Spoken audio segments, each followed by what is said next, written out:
Assalamu alaikum, welcome to my channel of recipes and vlog and also welcome my new recipe. তো আজকে নিয়ে চলে এসেছি সব থেকে মজাদার রেস্টুরেন্ট স্টাইলের চিলি চিকেন রেসিপি।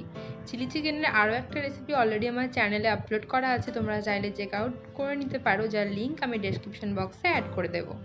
পকোড়াটা আগে আমার একবার ভাজা হয়ে গেছে। পকোড়ার যদি রেসিপি দেখতে চাও তাহলে সেটার লিঙ্কও আমি ডেসক্রিপশনে অ্যাড করে দেবো, বাট এখানে আমি সেই রেসিপিটা অ্যাড করিনি। তারপরে আমি পকোড়াগুলোকে সেকেন্ড টাইম একদম কড়কড়ে করে ক্রিস্পি করে ভেজে নিয়েছিলাম। ফার্স্ট টাইমে পকোড়াগুলোকে হালকা করে ভেজে সেকেন্ড টাইমে কিন্তু আঁচটা একদম স্পিডে করে পকোড়াগুলোকে ভেজে নিলে পকোড়াগুলো অনেকক্ষণ ক্রিস্পি থাকে। তারপরে তেলটা প্রায় অর্ধেকেরও বেশি কমিয়ে নিতে হবে এবং তার মধ্যে দিয়ে দিতে হবে কুচনো রসুন, তারপর কুচনো আদা আর কুচনো কাঁচা লঙ্কা। ঝালটা এখানে নিজেদের টেস্ট মতো ব্যবহার করবেন। তারপরে সবটাকে তেলের মধ্যে খুব ভালোভাবে ভেজে নিতে হবে। খুব একটা পোড়া পোড়া বা খুব একটা কাঁচা কাঁচা রাখলে চলবে না, মিডিয়াম ফ্লেমে এটাকে ভেজে নিতে হবে যেন এর টেস্টটা ভালো করে বেরিয়ে যায়। তো এরম করার পর তারপর আমি এর মধ্যে দিয়ে দেবো আদার পেস্ট। এখানে আমি হাফ টেবিল চামচ মতো আদার পেস্ট নিয়েছি, যেটা আমি এর মধ্যে অ্যাড করে দিয়েছি। যেহেতু আগেই আদা আর রসুন কুচি দিয়েছি, তাই আমি এখানে শুধুমাত্র আদা কুচিটা ব্যবহার করলাম, পরে আমি রসুনটা ব্যবহার করব। আর এই যে এখনই পেস্টটা দিলাম এটার মধ্যে আছে রসুন আর তার সঙ্গে আছে শুকনো লঙ্কা বাটা। রসুন আর শুকনো লঙ্কাটাকে আমি এরকমভাবে বেটে নিয়েছি।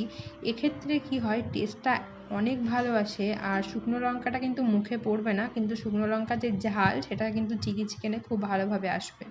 তো মশলাটা ভালোভাবে কষে যাওয়ার পরে এর মধ্যে আমি দিয়ে দেবো কিউব করে কেটে রাখা পেঁয়াজ। পেঁয়াজটাকে খুব ভালোভাবে এখানে আমি মিক্সারের সাথে অ্যাড করে নেব।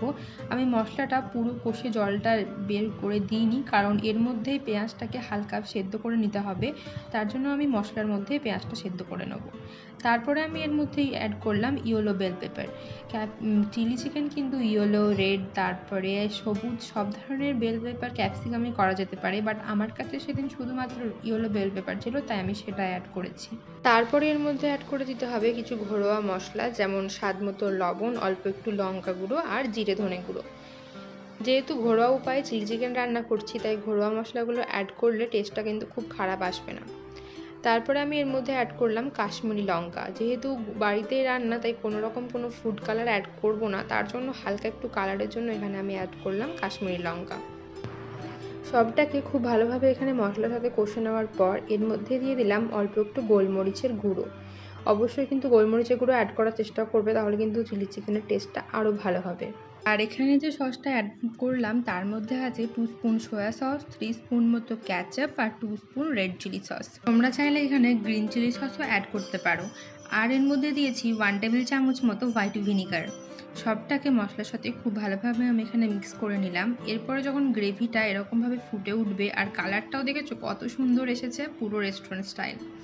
তোমরা চাইলে এর মধ্যে ফুড এসেন্স বা অ্যাজিনোমোটো অ্যাড করতে পারো, বাট যেহেতু বাড়িতে বানাচ্ছি এরকম কোনো কিছু আমি ক্ষতিকারক অ্যাড করিনি। এটা নর্মালভাবে রেস্টুরেন্ট স্টাইলে বানানোর চেষ্টা করেছি। গ্রেভিটা ভালোভাবে ফুটে উঠলে এর মধ্যে দিয়ে দেবো চিকেন পকোড়াগুলো। এটা কিন্তু পনির পকোড়া হিসাবেও বানানো যায়, যেটা কিন্তু খেতে অনেক মজা হয়। চিকেন, পনির সব দিয়ে কিন্তু তোমরা ট্রাই করতে পারো।